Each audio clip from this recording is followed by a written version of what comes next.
The 1824 to Guildford has been delayed due to velociraptors.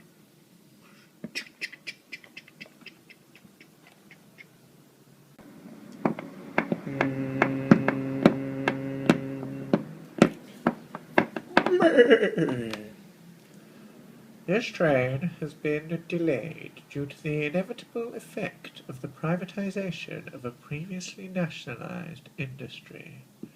Right on, brother.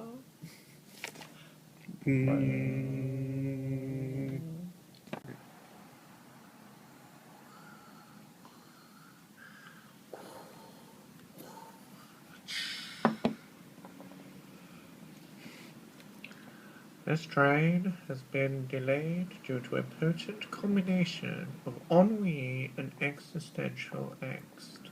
So there. Oh.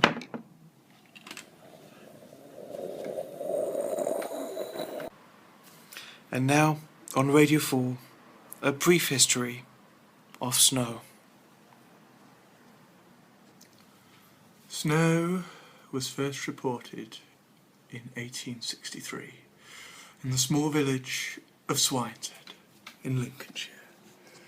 The simple people at that time thought that it was God's dandruff and went and sacrificed a pig in the hope that that would reduce the flakiness of the Lord's scalp.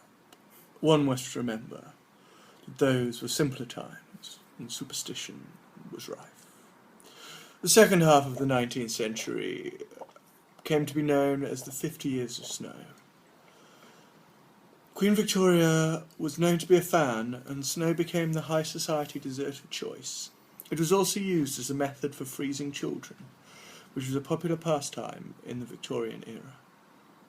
Snow began to go out of fashion at the early part of the 20th century, when hail and rain became the weather of choice for the British public. Snow still had a role to play in countries like Poland and Botswana, but overall it was very much on the way. Thank you. Welcome to Where Inanimate Objects Become Evil, get placed on a mantelpiece from which they accidentally but unpurposely jump off to strangle you to death. Oh, darling, I really do love our globe. It's such a non-evil, threatening globe. I can't imagine it jumping off the mantelpiece and strangling me. Be careful, darling, I don't trust that globe. I don't trust it as far as I could throw it. There, darling. You are but a woman, with woman-like arms, which means you'd throw like a woman, which means you wouldn't be able to throw very far indeed. Oh, don't be so beastly. That globe will be the death of us. Have you seen how its eyes follow us around the room? It's a beautiful globe, darling. I have no idea what you mean. I shall now place this globe on a very high and unnecessarily narrow mantelpiece. There we are. There we are, safe and sound. Look out! Oh, get off him, you beast! Get off him, you beast! No! Oh, well, I did warn him, didn't I? Good evening and welcome to the 7 o'clock news. The time is 5:46. And breaking news, the sun has come out. Speculation about the sexuality of the sun has been rife for centuries. But finally today, the sun rose and said, I'm out and I'm proud. Obviously that news hasn't been well received by the religious community. I'm joined on the line now by a priest. Well, we in the religious community refuse to condone the lifestyle choice made by the sun. As a central figure of society that people look up to, it's critical the sun remains as a unifying force. What the sun has done today has cast a shadow on the whole religious world. One we'll struggle to come out from for quite some time. Oh yes, quite some time. Oh yes. Interesting Quite views. Interesting views. Yes, well, within minutes of hearing the news, top gossip columnist and prominent gay Shezaman O'Neill had uploaded this video to YouTube.